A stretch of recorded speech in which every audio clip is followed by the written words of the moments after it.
Welcome you, my dear friends. Today we are starting our physics of class 10, chapter 1, light. तो आपको जैसे पता है लाइट का हमारे लाइफ में कितना बड़ा रोल है. अगर लाइट नहीं होती तो हम भी एक अंधे व्यक्ति की तरह महसूस करते. अगर लाइट नहीं होती तो हम भी अपने आसपास की चीजों को निहार नहीं पाते, हम भी अपने आसपास की चीजों की जो खूबसूरती है उसके नजारों का आनंद नहीं ले पाते. यानी कि लाइट ही वो चीज है जिसके कारण हम अपने आसपास के जितने भी सराउंडिंग चीजें हैं उनकी खूबसूरती को अच्छे से देख पा रहे हैं, उसको निहार पा रहे हैं. तो लाइट के अंदर जितने भी तरह के जो फिनोमिना है, जितना भी तरह का प्रोसेस है, उस प्रोसेस के बारे में कंप्लीट जानकारी इस चैप्टर के अंदर हम लेंगे. इसके अंदर इसके इफेक्ट भी पढ़ेंगे, टाइप्स ऑफ लाइट के अंदर लाइट की जो मूल जो नेचर है, लाइट का जो ओरिजिनल नेचर है उसके बारे में पढ़ेंगे. लाइट किस तरीके से ट्रेवल करती है उसके बारे में पढ़ेंगे. डिफरेंट डिफरेंट रे डायग्राम भी पढ़ेंगे, मिरर्स के बारे में पढ़ेंगे, लेंस के बारे में पढ़ेंगे. और जो लाइट के कारण होने वाली जैसे इवेंट्स है, लाइक रिफ्लेक्शन है, रिफ्रैक्शन है, डिफ्रैक्शन है, ये सब चीजें हम देखेंगे जो कि हम डेली लाइफ के अंदर सारी की सारी चीजें देखते हुए आ रहे हैं. चलिए शुरुआत करते हैं हमारे चैप्टर की. और देखिए जो पहला टॉपिक हमारे पास आता है वो आता है लाइट. क्या आता है? लाइट. तो इसके अंदर हम देखते हैं लाइट किस तरीके से हमारे लिए इंपॉर्टेंट है और उसकी डेफिनेशंस क्या है. तो सबसे पहला टॉपिक है लाइट. जैसे देख रहे हो, जैसे यहां पर ये एक बैटरी है, एक टॉर्च ली. इस टॉर्च को जैसे ही मैंने जलाया, जलाते ही एक देखो ये डक सी बनी हुई है. डक का कलर कैसा है? रेड कलर है. लेकिन हमें कैसे पता चला ये रेड कलर है? जैसे ही हमने अपनी आंखों में उसको देखा, यानी कि देखो ये लाइट है, यहां से गई, ठीक है, और यहां से टकराकर वापस हमारी आंखों की ओर आई, रिफ्लेक्ट होके वापस आई, तो हमारी आंखों में एक इमेज का फॉर्मेशन हुआ. और इमेज का फॉर्मेशन होते ही हमें इसके शेप एंड कलर दोनों ही दिखाई दिए. इसका शेप और कलर दोनों के दोनों मुझे दिखाई दिया, या आप सबको भी दिखाई देगा. तो आप सबको भी दिखाई दे रहा है. तो कैसा दिख रहा है? ये रेड कलर दिख रहा है. क्यों दिख रहा है रेड कलर? बिकॉज इसने सिर्फ रेड कलर का ही रिफ्लेक्शन किया है, बाकी सब कलर को इसने क्या कर लिया? एब्जॉर्ब कर लिया. इसके कारण मुझे क्या दिखाई दे रहा है? रेड कलर दिखाई दे रहा है. ठीक है, आगे देखते हैं इसके अंदर. Light is a form of energy. Light एक एनर्जी की फॉर्म है. लाइट क्या है? Light is a form of energy. Light energy की फॉर्म है which help to see the object, जो कि हमें हेल्प करती है. किसके लिए हेल्प करती है? ताकि हम किसी ऑब्जेक्ट को सही तरीके से देख पाए. क्लियर है? नेक्स्ट जो चीज है वो देखिए, when light falls on object, जब लाइट है ऑब्जेक्ट के ऊपर गिरती है तो ये रिफ्लेक्ट करती है. And when the right reflected light reaches our eyes then we see the object. जैसे देखो ये लाइट है, लाइट ने जैसे ही इसके ऊपर लाइट डाली टॉर्च की हेल्प से हमने, और लाइट ने यहां से रिफ्लेक्ट किया, और रिफ्लेक्ट होकर सीधी की सीधी हमारे पास रिफ्लेक्ट बैक कहां पे हुई? हमारी आईज की ओर. और हमें दिखाई दिया कि ये जो डक है वो किस कलर का है? रेड कलर का है. क्लियर है आपको? ओके, नेक्स्ट पढ़ते हैं. नेक्स्ट पॉइंट लिखा है light travels in a straight line. तो यहां पर दिख रहा है कि लाइट कैसे ट्रेवल कर रही है? एक स्ट्रेट लाइन में ट्रेवल करती है. क्लियर है? आगे बात करते हैं. The common phenomena if of light are formation of shadow. तो आपने देखा होगा फॉर्मेशन ऑफ शैडो वाला गेम आपने खेला होगा. जब लाइट जली जाती है तो हम दीवारों पर इस तरीके से कुछ हाथ करते हैं तो हमें अलग अलग तरह की डिजाइन दिखती है. या फिर लाइट ऑब्जेक्ट अगर हमारे सामने जैसे हमारे पीछे हो तो हमारी शैडो है वो सामने किसी दीवार या किसी जो भी पर्दा है हमारे सामने उसके ऊपर हमारी जो शैडो है वो क्रिएट होगी. ठीक है, क्यों? क्योंकि जो लाइट आने वाला पोर्शन है वो हमने कवर कर लिया, इस कारण से शैडो भी वहां पर बनेगी. क्लियर? नेक्स्ट,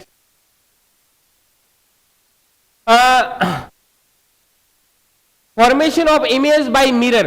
तो लाइट का दूसरा एग्जांपल ये है, देखो एक तो शैडो बनना है, दूसरा क्या है? जो इमेज बनती है. हम जैसे ही जाके कांच के सामने देखे, ओहो आज तो मैं हीरो लग रहा हूं, ऐसे ऐसे बाल संवार रहे हैं, पता नहीं कहां जा रहे हैं. ठीक है, तो वो जो आपका ये चार्म, ये आपकी जो क्यूटनेस आप देख पा रहे हो मिरर के अंदर, उसका भी मेन रीजन क्या है? ये लाइट. And lenses. लेंसेस क्या है? देखो जैसे मैंने ये स्पेकल्स पहना हुआ है, अगर ये लेंसेज नहीं होता तो मेरी जो आईसाइट कमजोर हो चुकी है, मैं दूर की चीजों को देख नहीं पाता। तो इस लेंस की हेल्प से मैं दूर की चीजों को भी बहुत अच्छे क्लियरिटी के साथ देख पाता हूँ। तो ये भी क्या है, एक लाइट का सबसे अच्छा रोल है, क्योंकि ये हमारे अपर्चर को, हमारे फोकस को बढ़ा देता है। Clear? Bending of light by a medium, मतलब बेंडिंग, लाइट की जो बेंडिंग होती है किसी मीडियम से, जैसे बात करते हैं रिफ्रैक्शन के अंदर ये इवेंट होता है। रिफ्रैक्शन के अंदर हम देखेंगे बेंडिंग कैसे, रेयर से डेंसर मीडियम के अंदर लाइट जाती है तो उसकी बेंडिंग कैसे होती है, जैसे डेंसर से रेयर में जाती है, यानी कि एक मीडियम से दूसरे मीडियम में जब लाइट जाती है तो उसका किस तरीके से चेंज होता है, मतलब किस तरीके से उसकी बेंडिंग होती है, उस बेंडिंग के बारे में हम complete information refraction event, refraction वाली जो पार्ट है उसके अंदर हम देखेंगे। नेक्स्ट बात करते हैं फॉर्मेशन ऑफ रेनबो। तो जब बारिश के दौरान आप देखते हो बारिश होती है, बारिश होने के बाद बारिश रुक जाती है, हल्की हल्की सी बूंदे जब एटमॉस्फेयर में रहती है तो उसके कारण हमें एक 7 कलर का बहुत ही अच्छा एक रेनबो सा दिखाई देता है, जिसको अपन हिंदी में इंद्रधनुष भी कहते हैं। ठीक है, कहते हैं भगवान इंद्र ने धनुष छोड़ा, ऐसा कुछ भी नहीं है। वो एक 7 जो व्हाइट लाइट होती है, व्हाइट लाइट जो पानी की छोटी छोटी बूंदे होती है, उस बूंदों से टकरा कर एक तरह से क्या हो जाती है, डिफ्रैक्ट हो जाती है, जिसके कारण लाइट है वो 7 कलर में डिवाइड हो जाती है। तो अगर आपसे पूछे व्हाट इज डिफ्रैक्शन, तो डिफ्रैक्शन की डेफिनेशन आप अच्छे से देख सकते हो कि when a white light passes through like a triangle, like any object and it completely जो डिस्ट्रीब्यूट हो जाएगी 7 कलर्स के अंदर, तो उसको कह देंगे अपन क्या, डिफ्रैक्शन। डिफ्रैक्शन वह घटना है जिसके अंदर एक व्हाइट लाइट है वो 7 कलर में डिवाइड हो जाती है। तो 7 कलर कौन कौन से आपको पता ही है, 7 कलर है VIBGYOR, VIBGYOR, V for violet, I for indica, B for blue, Z for green, Y for yellow, O for orange and R for red। तो ये 7 कलर के अंदर डिवाइड हो जाती है। ठीक है, तो जहां अब हम देख रहे हैं जैसे एक लाइट को देख रहे हैं, लाइट के अंदर हमने क्या देखा, जैसे ही इसके ऊपर लाइट अपने इसको जलाया, जलाते ही हमें ये बैटरी क्या हुई, इस बैटरी के ऊपर लाइट गिरी और लाइट गिरते ही हमें बैटरी दिखाई देगी कि हाँ ये बैटरी है, यहाँ पर इस कलर की बैटरी। ठीक है, तो ये क्या हुई, इंसिडेंट लाइट गई यहाँ से, जैसे ही ऑब्जेक्ट के ऊपर टकराई, ऑब्जेक्ट से रिफ्लेक्ट होकर हमारी आईज के अंदर आ गई, तो हमें ये बैटरी है इस शेप के अंदर दिखाई दी, इसका कलर दिखाया गया, इसका शेप दिखाई दिया। ठीक है, एकदम क्लियर किस तरीके से इसका फॉर्मेशन हुआ। नेक्स्ट स्लाइड पे चलते हैं हम।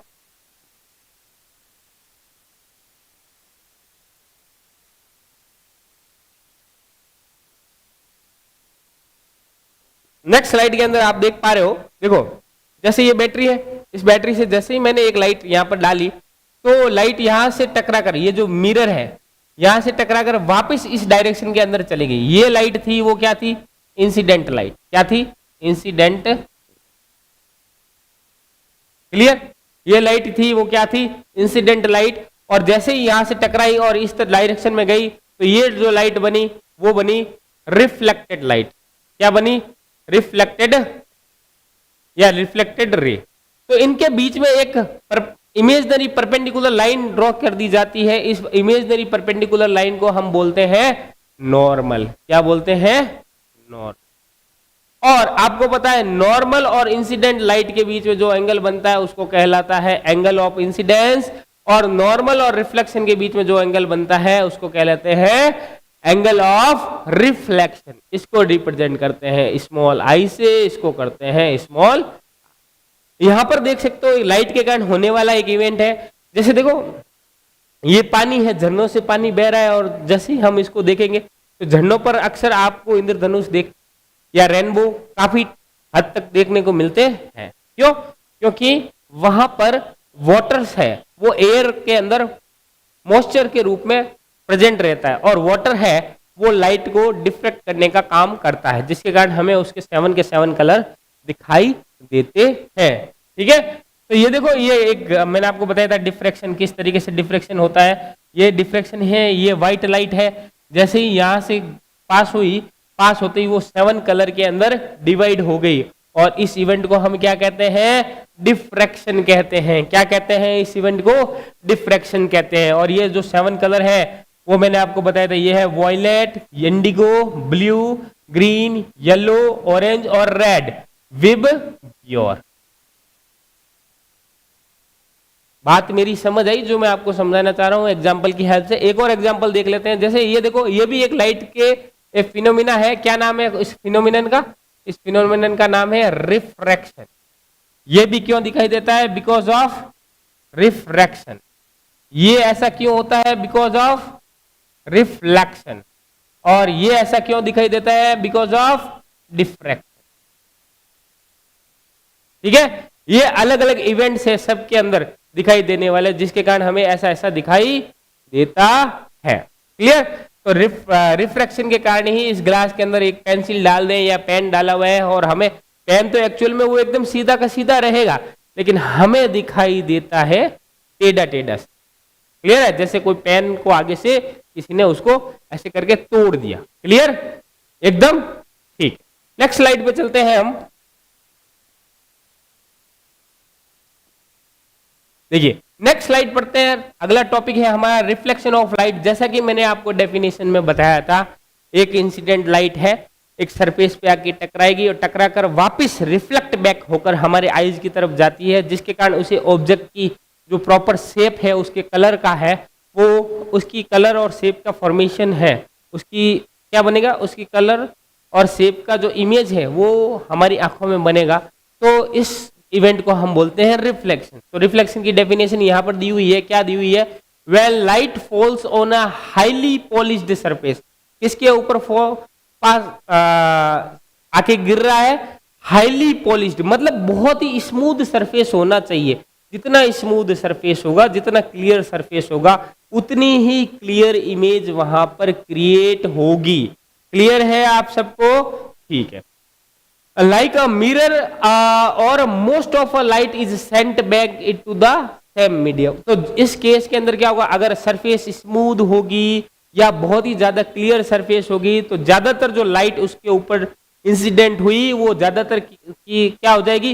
वापस रिफ्लेक्ट बैक हो जाएगी। और रिफ्लेक्ट बैक होते ही हमारे पास एक बहुत ही अच्छा उसका रिफ्लेक्शन, एक इमेज बन जाएगी। और इमेज हमेशा कैसी होगी? इरेक्ट होगी, एकदम सीधी इमेज वहां पर बनेगी। क्लियर है आप सबको? चलिए आगे बढ़ते हैं। ठीक है, this process is called reflection of light. और इसी प्रोसेस को बोलते हैं रिफ्लेक्शन ऑफ लाइट। इसका एग्जाम्पल हम दे सकते हैं। क्या एग्जाम्पल दे सकते हैं बताइए? आप जब सुबह सुबह उठकर बढ़िया सा अपना चेहरा जब कांच के अंदर जाके देखते हो, मिरर के अंदर जाके देखते हो, वो ही क्या है? Reflection of light. जैसे आपने देखा, उड़ते ही देखा एकदम चाय आ गई, चाय का कलर देखा गोल्डन कलर है, वो जो कलर आपको दिखाई दिया चाय का, वो भी किस इवेंट का पार्ट है? It's just a part of reflection. मतलब आप जब दिन की शुरुआत से लेकर दिन के एंड तक जब तक जाते हो और लगभग सोते भी हो, तब भी जितने भी इवेंट जो हो रहे हैं, जितने भी इवेंट को आप फील कर पा रहे हो, अपने सराउंडिंग देख पा रहे हो, that all the part of a physics means physics is everything which happening in the nature। मतलब जो भी हमारे नेचर में होने वाला है वो सब फिजिक्स है। तो ये जो सब्जेक्ट है ना, ये सब्जेक्ट कंप्लीटली फील लेके पढ़ने वाला सब्जेक्ट है। ये सब्जेक्ट वो सब्जेक्ट नहीं है मस्त के सर ने पढ़ा दिया बस सुन लिया चल लिए, नहीं। आप अपने आप को फील कीजिए, प्रैक्टिकल लाइफ में जिए कि हाँ फिजिक्स क्या है, वो इमोशन, वो फीलिंग, वो है फिजिक्स। ओके, नेक्स्ट पढ़ते हैं इसके लॉज ऑफ रिफ्लेक्शंस। रिफ्लेक्शंस के लॉज क्या क्या होते हैं? तो जैसा कि आपको पता है रिफ्लेक्शन के लॉज होते हैं दो लॉ होते हैं। कौन सा लॉ होता है? पहला लॉ होता है कि भाई incident light and reflected light. ठीक है, इंसिडेंट लाइट और रिफ्लेक्टेड लाइट दोनों मिलकर एक एंगल बनाते हैं। किसके साथ बनाते हैं? नॉर्मल के साथ बनाते हैं। इस एंगल को बोलते हैं एंगल ऑफ इंसिडेंस यानी कि एंगल आई। इसको बोलते हैं angle of reflection, angle r. तो इस केस में angle of incidence always equal होगा एंगल ऑफ रिफ्लेक्शन के। क्लियर है? That is the first law of reflection. Next पढ़ते हैं second law of reflection. Second law of reflection क्या कह रहा है? वही कह रहा है कि भाई सबके सब परिवार के जितने भी सदस्य हैं वो सारे के सारे एक ही परिवार में, एक ही घर में रहते हैं। तो इसने भी यही बोला कि भाई ये जो इंसिडेंट लाइट है, ये जो रिफ्लेक्टेड रे है, ये जो नॉर्मल है, ये बनने वाला जो एंगल है और ये बनने वाला एंगल है, यानी कि incident ray, normal, reflected ray, incident angle, reflected angle, ये सब के सब एक ही प्लेन में रहते हैं। तो मैंने आपको बताया दो लॉ। पहला जो लॉ है रिफ्लेक्शन का, वो लॉज है कि angle of incidence always equal होता है एंगल ऑफ रिफ्लेक्शन के। दूसरा लॉज मैंने बताया कि जितने भी पार्ट्स इसके हैं वो सब के सब एक ही प्लेन में रहते हैं, जैसे angle of incidence, angle of reflection, incident ray, reflection रे और नॉर्मल, सब के सब क्या रहेंगे, एक ही प्लेन में रहते हैं। तो मेरे हिसाब से आपको जो मैंने रिफ्लेक्शन बताया आपको बहुत अच्छे से समझ आया होगा। ठीक है, नहीं समझ आया तो आप कमेंट करके पूछ सकते हैं। ओके, नेक्स्ट आगे मूव होते हैं हम। ठीक है, आगे पढ़ते हैं। आगे है image formed by a plane mirror. क्या पढ़ेंगे, image formed by a plane mirror. किस तरीके से प्लेन मिरर में इमेज बनती है। जैसे आप सुबह सुबह उठकर जाते ही बढ़िया सा अपना चेहरा देखते हो मिरर के अंदर, तो आप अपना जो खूबसूरत चेहरे की जो खूबसूरती को निखारते हो, उसका क्या रीजन है कि वो आप जैसे दिखते हो वैसे वैसे इमेज उसके अंदर बनती है। तो देखते हैं इसके अंदर, और ये कैसे बनती है। जैसे ये देखो आप है और आप गए और इमेज के सामने मतलब मिरर के सामने खड़े हो, इतना बड़ा मिरर लगा दिया, बढ़िया एक खुद की साइज का मिरर लगा दिया और मिरर के सामने खड़े हो गए। खड़े होते ही आपकी इमेज, जितना आप मिरर से दूर होंगे उतना ही दूर आपकी इमेज मिरर के पीछे बनेगी। क्लियर है, यानी कि अगर आप मिरर से 1 फीट की डिस्टेंस पे खड़े हैं तो आपकी इमेज भी मिरर के बैक साइड 1 फीट डिस्टेंस पर बनेगी। यानी कि आपकी, आप में और आपके जो इमेज है इसके अंदर जो टोटल डिस्टेंस रहेगी वो रहेगी 2 फीट। कितनी रहेगी, 2। एकदम क्लियर, 100%। ठीक, जैसे आप यहां पर देख रहे हो इस तरीके से ये आइज की हेल्प, देखो ये आइज है, ये आइज यहां पर क्या जल रहा है, एक मोमबत्ती को जला दिया है। मोमबत्ती को जलाते ही मैं यहां पर एक लगा दिया मिरर।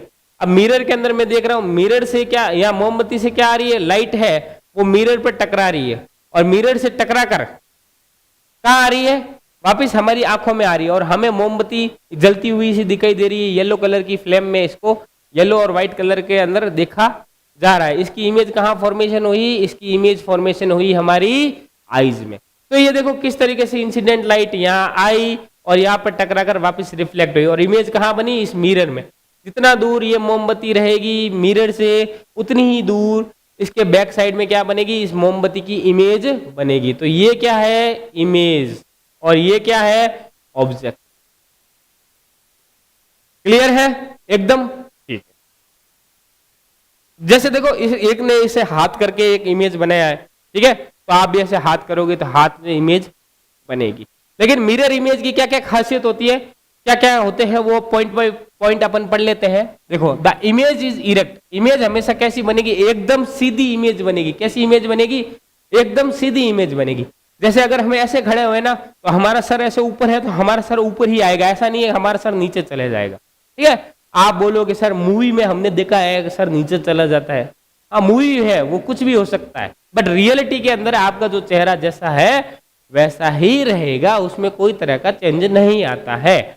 ओनली लेटरल इन्वर्जन होता है, वो हम बताएंगे किस तरीके से।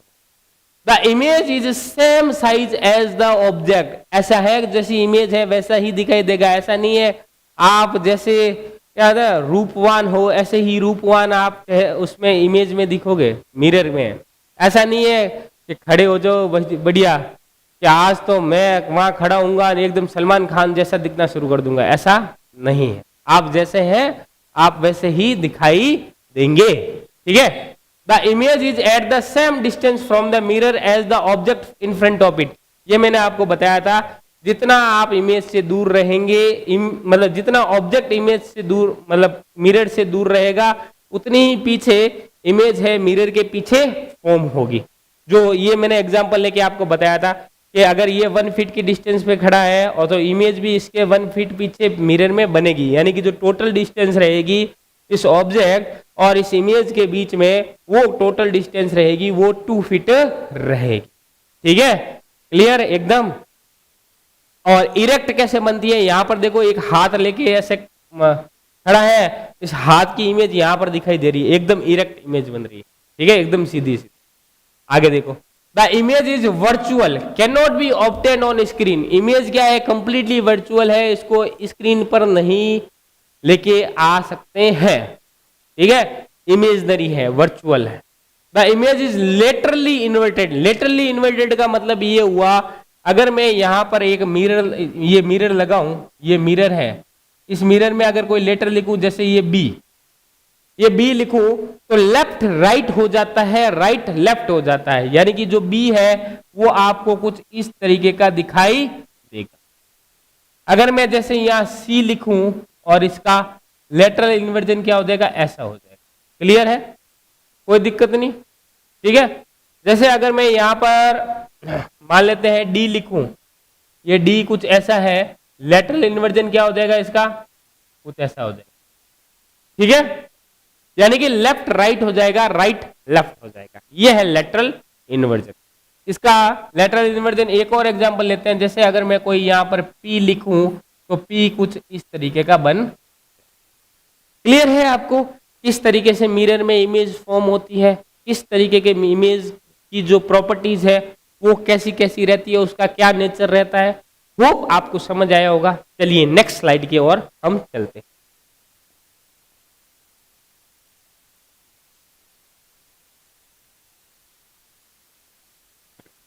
अब बात करते हैं स्पेरिकल मिरर की।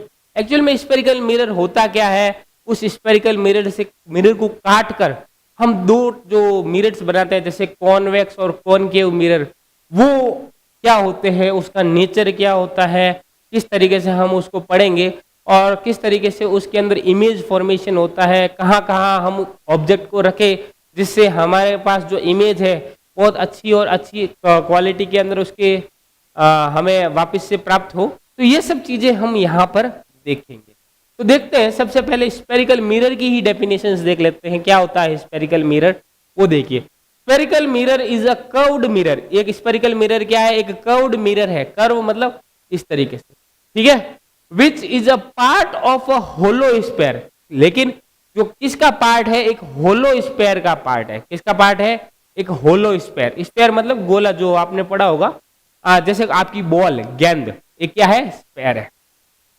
Spherical mirror are two types. Spherical mirrors mainly दो तरीके के होते हैं।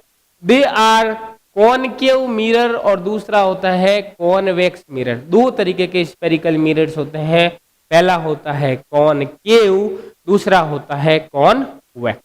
क्लियर है। तो स्पेरिकल मिरर क्या होता है, एक होलो सिलेंड्रिकल का जो होलो स्पेयर है उसका एक पार्ट होता है। क्लियर है, ठीक है। तो सबसे पहले पढ़ते हैं अपन कॉनकेव मिरर क्या होता है, कॉनकेव मिरर के बारे में पढ़ते हैं। तो देखो इसकी डेफिनेशंस पढ़ते हैं। कॉनकेव मिरर क्या होता है, कॉनकेव मिरर होता है is a spherical mirror whose reflecting surface is curved inward. जो जहां से रिफ्लेक्शन होगा वो वाली जो सरफेस है वो अंदर से क्या होगी, कर्व, जैसे ये दिखाई दे रहा है आप, अंदर से क्या है, कर्व, और यहां से क्या हो रहा है, रिफ्लेक्ट हो रहा है। क्या हो रहा है, रिफ्लेक्ट। तो इस कारण से ये जो है वो क्या है, कॉनकेव मिरर। क्या है, कॉनकेव मिरर। क्लियर है। Rays of light parallel to the principal axis. तो रेज ऑफ लाइट है हमेशा क्या रहेगी, पैरेलल रहेगी किसके, प्रिंसिपल एक्सिस। क्लियर।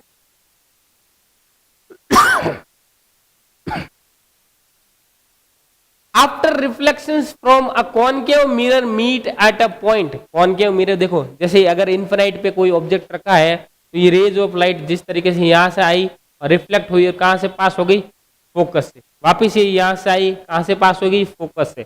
नीचे वाली भी यहां से आई, इससे रिफ्लेक्ट हुई, वापिस किससे पास हुई, फोकस से। वापिस ये यहां से आई और किससे पास हो गई, फोकस से। तो आप देख रहे हो सारे के सारे इस एक ही पॉइंट पर आकर मीट हो रहे हैं, यानी कि एक इमेज कैसी फॉर्मेशन हुई, बहुत ही डिमिनिश और पॉइंट साइज इमेज है यहाँ पर फॉर्म हुई, और सबका क्या हो रहा है यहाँ पर एक साथ वापस आकर सबकी सब आपस में जुड़ रही है, यानी कि कन्वर्ज हो रहा है। तो इस कारण से इसको बोलते हैं कन्वर्जिंग लेंस भी कन्वर्जिंग मिरर भी कहते हैं। क्या कहते हैं? कन्वर्जिंग मिरर भी कहते हैं। तो आपसे पूछा जाए अगर कॉनकेव मिरर का दूसरा नाम क्या है? कन्वर्जिंग मिरर है। क्यों है जो कॉनकेव मिरर का दूसरा नाम कन्वर्जिंग मिरर? बिकॉज इसके जितनी भी लाइट है वो एक ही पॉइंट पर आकर वापस मीट होती है, यानी कि सारी की सारी लाइट है वो कहाँ पर रिफ्लेक्ट होके कहाँ पे मीट होगी, मतलब एक कन्वर्जिंग सारी सब इकट्ठा हो गई, वापस से इकट्ठा हो गई, तो उसको बोलते हैं कन्वर्जिंग कन्वर्जेंट है। दूसरा है कॉन के, तो हो गया। अब बात करते हैं कॉन्वेक्स। कॉन्वेक्स मिरर के अंदर क्या होगा? जो इसकी आउटर सरफेस है उसको ही क्या बनाया जाता है? रिफ्लेक्टिंग सरफेस के तौर पे यूज किया जाता है। तो देखते हैं किस तरीके से यूज किया जाता है।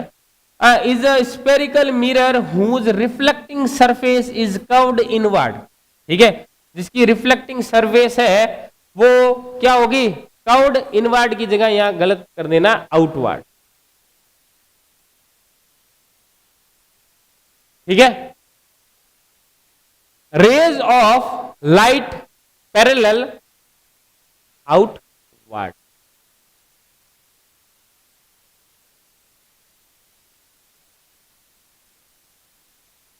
यहां कर देना आप आउट।